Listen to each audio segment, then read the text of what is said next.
পৃথিৱীত মাত্ৰ 2% মানুহৰ হাততহে এনে ৰেখা পোৱা যায়। ইংলিছত চিমিয়েন লাইন বুলি কোৱা হয় আৰু হিন্দীত বান্দৰীয়া হাতৰ ৰেখা বুলি কোৱা হয়। ইয়াৰ অৰ্থ এইটোৱে, মগজ ৰেখা আৰু হৃদয় ৰেখা দুয়োডালক ইয়াত এডাল ৰেখাত ৰূপান্তৰিত হয়। ইয়াত এডাল ৰেখা মিচিং থাকে, হয়তো সেইডাল হ'ল মগজ ৰেখা।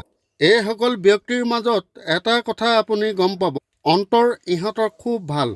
যিকোনো কাম ইহঁতে অন্তৰে কৰে। কোনো মানুহক এওঁলোকে অন্যায় নকৰে। পৃথিৱীৰ জীৱনত যিমানবিলাক কাম জড়িত থাকে, সেই প্ৰত্যেকটো কাম তেওঁলোকে অন্তৰে হৃদয়ে কৰে। আৰু এনে ৰেখা থকা মানুহৰ হাতত তেওঁলোকৰ আয়ুস বহুত বেছি থাকে। কমচে কম 80ৰ ওপৰত তেওঁলোকে জীয়াই থাকে। লগতে এওঁলোকক ঈশ্বৰৰ কৃপা সদায় থাকে, আল্লাহৰ কৃপা সদায় থাকে। জীৱনত কোনো দিনাই ডাঙৰ বিপদত নপৰে। প্ৰত্যেকটো বিপদৰ পৰা তেওঁলোকক ৰক্ষা কৰে ঈশ্বৰ আল্লাহে।